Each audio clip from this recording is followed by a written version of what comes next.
Today is another day. All right, so today is another edition. Still on our topic, how to build a strong financial foundation. And in our previous meetings, we've already started and stated some points. In building strong financial foundation, you must consider what is called knowledge and education. You must also make sure that you have a stream of income, and it led us to what is called entrepreneurship. That's what we just discussed last week. And for the purpose of what we are doing, I think I have to give a recap of what we did last week. Last week, our main focus was on what? How to earn money. How money can flow from one person to another. And we established that money, which is currency, it's in a way derived from the word current, which is it has the ability or the potency to move from one place to another, or from one point to another. If you want to earn money, it is prudent that you have something that you are exchanging the money for. And we agree that before you can earn money, money in a way it's It's a medium of exchange. It's a medium of exchange. Therefore, before you can earn money, you should have something that you are trading with or trading for. And on this note, we can say that money, in a way, comes to people who are valuable. So the things that actually bring money onto us is what is called value and productivity. And I explained that value is about your ability to solve problems. You have a skill, you have a way of creating ideas or a way to maneuver things. And the productivity over there has to do with how you are able to package your value into goods and services. You get it? How you are able to package your value into goods and services, that it makes you productive. And I said that there are some people who really know and they've discovered their value or what they are good in or at. For instance, someone knows how to cook, but this person doesn't know how to package the food or present the food to people to buy. He doesn't know how to enter the market. You get it? So this person is valuable. She's a very good cook, or he's a very good chef, yet because he doesn't know how to package his skill for the market to buy in, this person is still poor.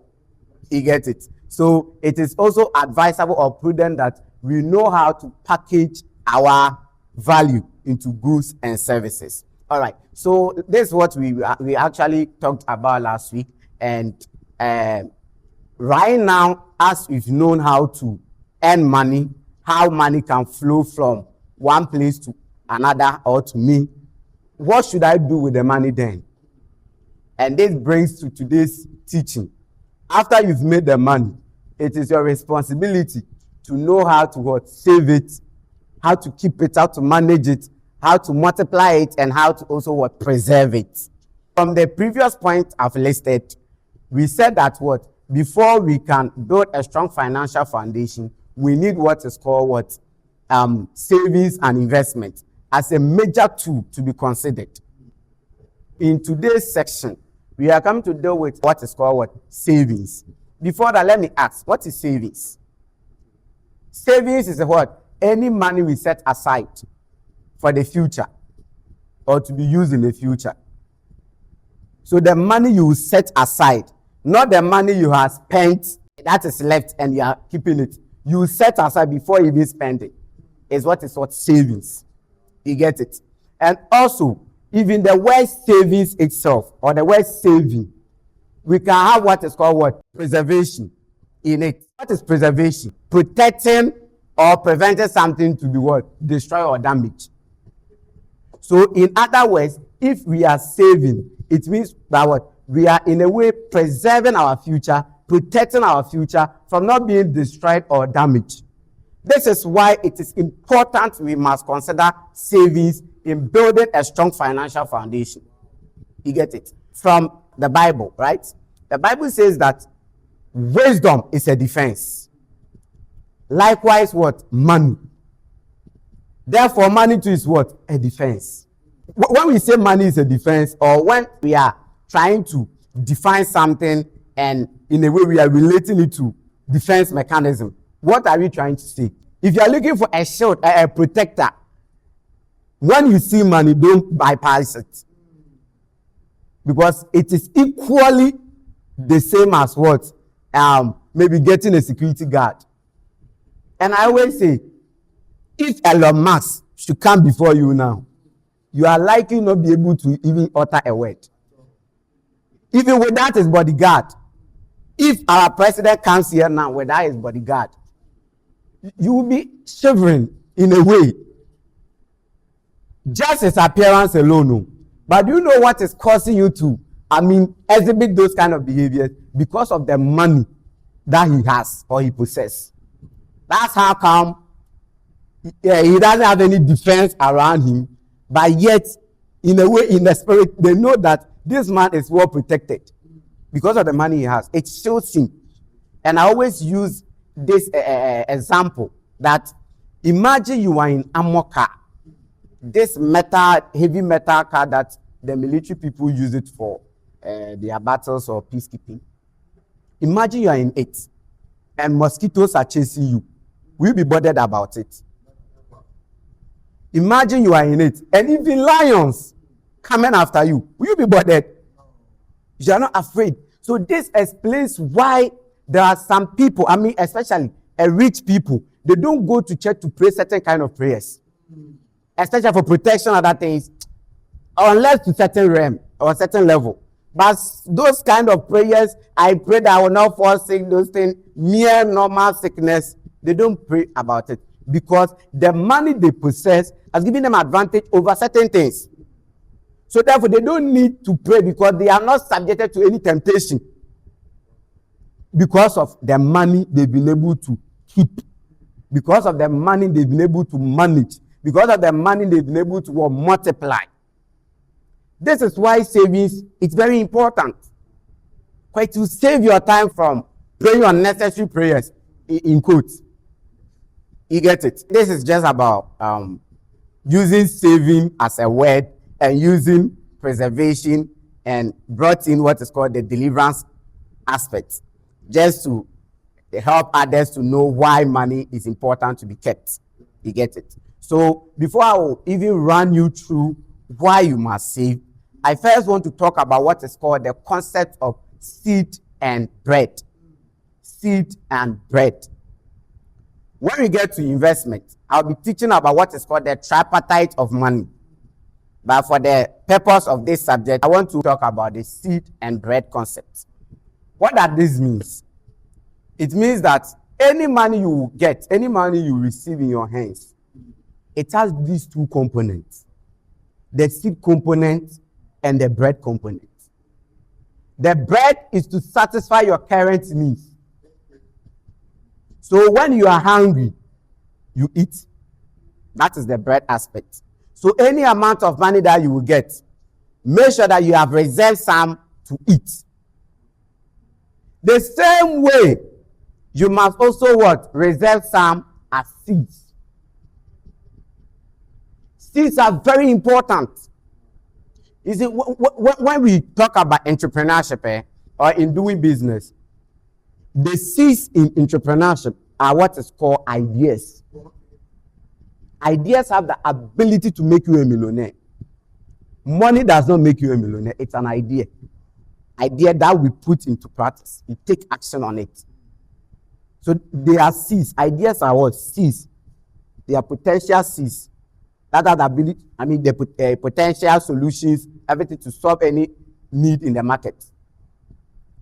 The same way when we come to savings, seeds, the little ones you put down, they are very powerful to help you to ensure financial equilibrium in the future. Let me put it that way. To preserve your future finances, you must always ensure that the seed component is well kept. If you don't keep the seed component and you eat the seed component today, trust me, tomorrow you will be hungry. The same way, if you know that tomorrow you are supposed to wear a particular dress and you choose to wear that dress today, tomorrow you are likely to go naked. The same way, if you eat tomorrow's seed, you go hungry tomorrow. This is the concept of seed and bread. That for any amount of money that you receive, there's a seed component and there's a bread component. It is only wisdom to consider that what you will keep the seed component and eat the bread component. Okay? I hope this has blessed you.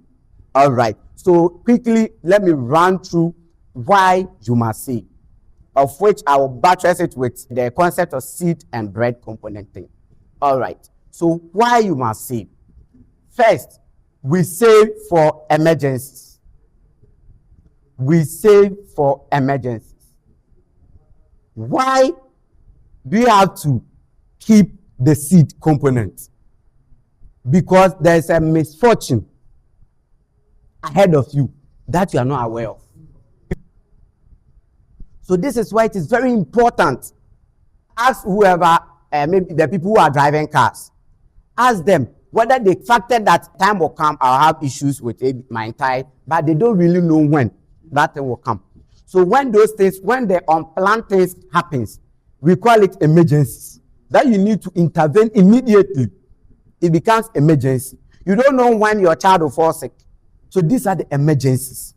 So you have to keep the seed so that times like this comes, you will use the seed to what? Overcome or address it, to make your life comfortable and move on again. But it shouldn't rather pull you back. Because imagine you've not factored all these things in place. Imagine that you've not considered the seed component and these times come to you. What will you do? You become stranded and frustrated and you wouldn't know what to do again.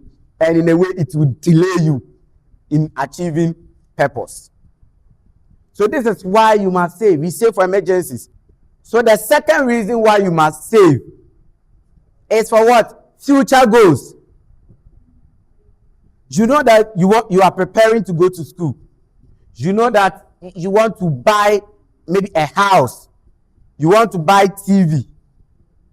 For that matter, you try to what? Save towards it. Another reason why you must keep your seed is to use it for your future goals, or to help you to actualize your future goals. The third reason why we save is for opportunities. When I say it's for opportunities, what do I mean? You see,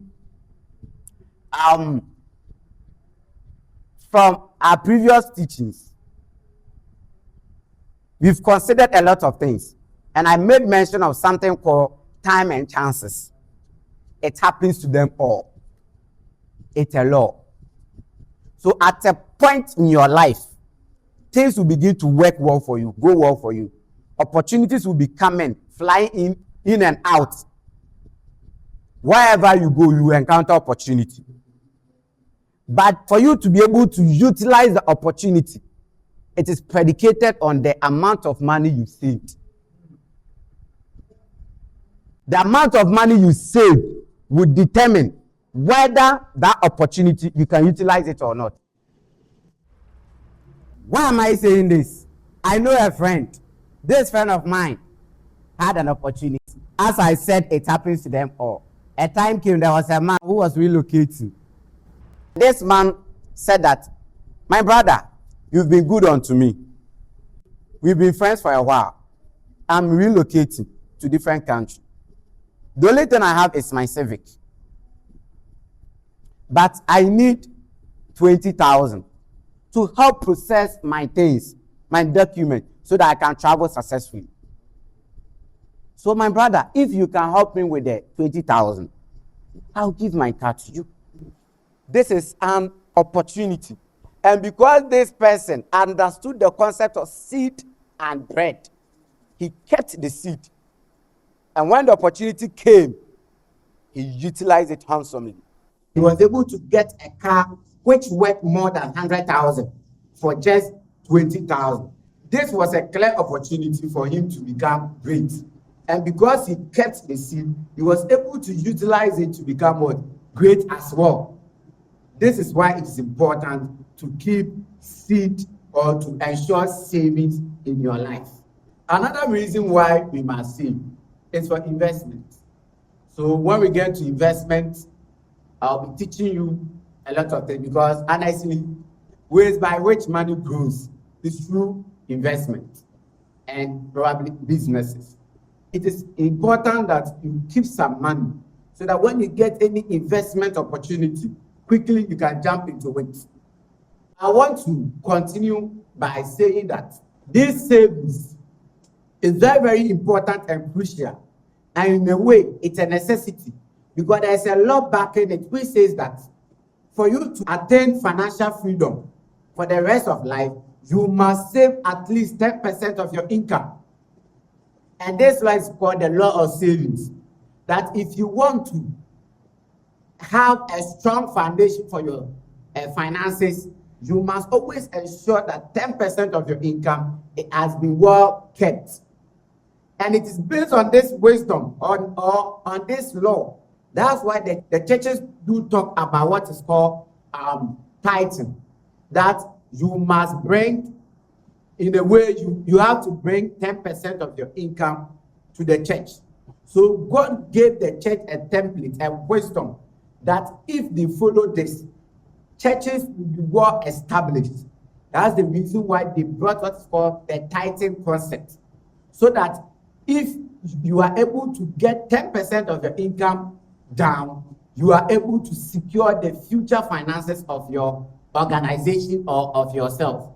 So it is also important, this is the only challenge mostly I have with the church, that as they've known this wisdom earlier, why are they not teaching the members that it is prudent to save 10% of your income for yourself as well? Once you are giving 10% to church to support the kingdom of God, you must also save 10% for yourself, because it is a law that if you really want to obtain financial freedom, you must ensure that 10% of your income is always kept in savings.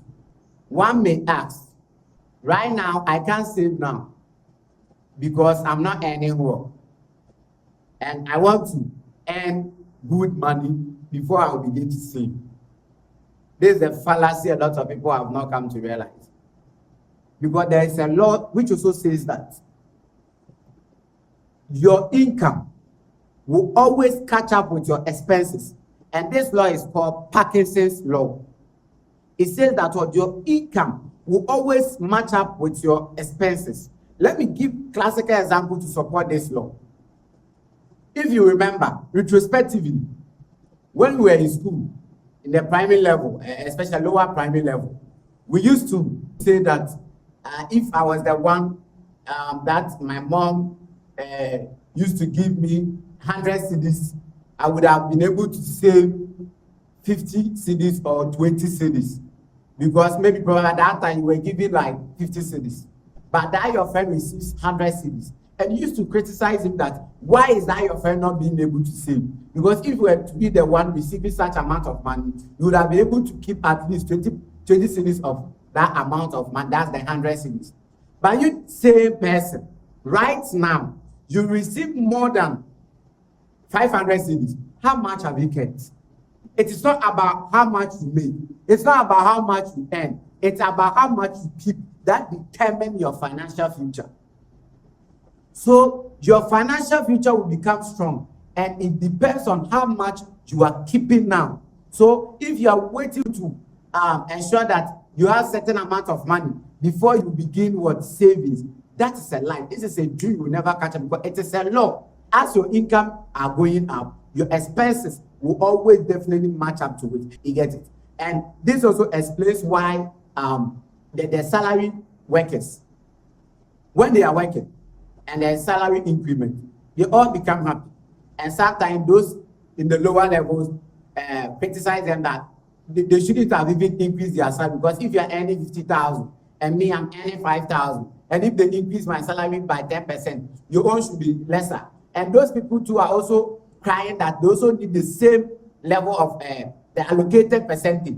Why? Because their expenses always catch up with their income. So irrespective of how much they are earning, they are not able to overcome their expenses, because it is a law. Until you realize that this is how the world runs, this is how life is, that your expenses will always catch up with your income. Until you accept that and violate that particular principle, you will never have a stable financial future for your life. let me deal with what is called the concept of pay yourself first. Pay yourself first. Why do you have to pay yourself first? The concept of pay yourself first teaches us that for any amount of money that you will get, make sure that there is some part that you reserve for yourself. So if you are doing business and you are earning, make sure that you keep some of the profit as a salary for yourself. I understand in business, especially when you start and things begin to boom for you, it is only wise that you pump the money back into the business so that you can scale up quickly. But as time goes on, it is prudent that you save or you keep some of the money. You don't pump all of them into the business. When we get to investment, I will be teaching you about diversifying your portfolio or why you must diversify your investment. Yeah. So when you are working and any money comes, make sure that you pay yourself first. I will even encourage you that you pay yourself first before you even pay sow a seed to any man of God or any, even your father or your mother. Pay yourself first. Reserve certain amount of money for yourself. Because this amount of money that you reserve will go a long way to help you in future. So this is about the concept of pay yourself first. And one may ask, how much should I keep? How much should I pay myself? The amount you have to pay or the amount you should decide to pay yourself depends on two things. And I call it, or I say that, one, it's about what you are pursuing. And two, what is pursuing you. Because if you are pursuing a cockroach or a tortoise, you can even decide to kneel down and claw, yet you can still catch up with the person. But if you are, imagine you are pursuing kasongo, you get it? Imagine you are pursuing kasongo. Hey, this animal can run as fast as you can't even imagine it. So if you are pursuing something like that, would you also say that because when I was pursuing a tortoise, that is, I was saving 50 cedis, and right now you are pursuing kasongo, you can still save 50 cedis and catch up with the kasongo. Or you are pursuing tortoise, so you were clawing and caught up with the tortoise. But right now you are pursuing kasongo and you still want to claw, even walk. No, that's not possible. You get it? So, that's an example. If you want to build a clay building, how we call it in our language, Atapamedai. That then you can decide to save like 10 cedis, 20 cedis. So probably all that you have to buy is what? Water. Because you get the clay somewhere, so you just need the water to mold it and build a house. So such person, if you save it 20 cedis, and you want to build 3-story building, you want to build apartments, you want to build an estate. You can't also say that I want to save the same 50 cedis or 20 cedis. Someone who is gearing towards what? Atapamedai. And another way is what is pursuing you. If cat is pursuing you, the way you run is not the same as python chasing you. It's not the same as lion chasing you. It's not the same as cheetah chasing you. You get it? So what is pursuing you will determine how fast you run. If you know that you have to save, you have a stipulated time that you must catch up with a particular thing, that if you are not able to come up with a particular amount of money, you are going to jail, or your mom or someone, your loved one, can be jailed. What will you do? Will you also say that someone who is saving 10 cedis, 50 cedis, 100 cedis, I also save the same thing? No. Because you know that what is pursuing you is high. What is pursuing you is heavy. Therefore, you must also build yourself. You must also increase your savings to build more capacity to hold what is pursuing you. You get it? So this is why I say that when, the amount you have to determine to save depends on what you are pursuing and what is what pursuing you. You get it? Another thing I want us to consider is savings plan. Savings plan. You see, for you to do effective savings, you must have what is called savings plan, a savings plan. So what the savings plan will help you to do is, if you want to achieve your goals, you then have to track your expenses. So an expert proposed 50, 30, 20% rule, which says that for all your income, make sure that you allocate 50% of your income into needs and use 30% as your wants, and 20% must go into your savings. When we get to investment, there are different rules or different percentages. Some also suggest 75%, 15%, 10%. Me particularly, I love that one, and I'll explain it better when we get to investment. But for the purpose of the savings, we should stick to the 50, 30, 20%, which says that I'll always, any amount of money you get, make sure that 50% goes into your needs. What are your needs? The things that you need the most. The things that you prioritize the most. So like your rent, your food, and your wants. Your wants are what? The things that you want them, but you don't really need them. What are the difference? With the needs, without you having those things, it makes your life very difficult and uncomfortable. But with the wants, if you don't have them, you can still live your life. You can still go ahead with your life. That's the clear difference. So for instance, maybe you have 32 inches in your house and you want to upgrade it to 40 or 42. It's a want. Without it, if you don't upgrade it, it won't affect you in any way. But imagine that you don't have a place to sleep. It will worry you. It will cause a great harm unto you. That is your need. But you upgrading your television becomes your want. You upgrading your iPhone becomes your want. You get it? So in a way, you can even cut down some of the expenses in order to increase the savings margin. That's the 20%, of which I will do another teaching on that, how to do proper saving, a saving plan, and a whole lot on that. So after you've kept the money, as I've taught you, or as I'm teaching or walking you through it, after you've been able to save the money, what then should I use it for? After I've been saving for some months or years, what then should I use it for?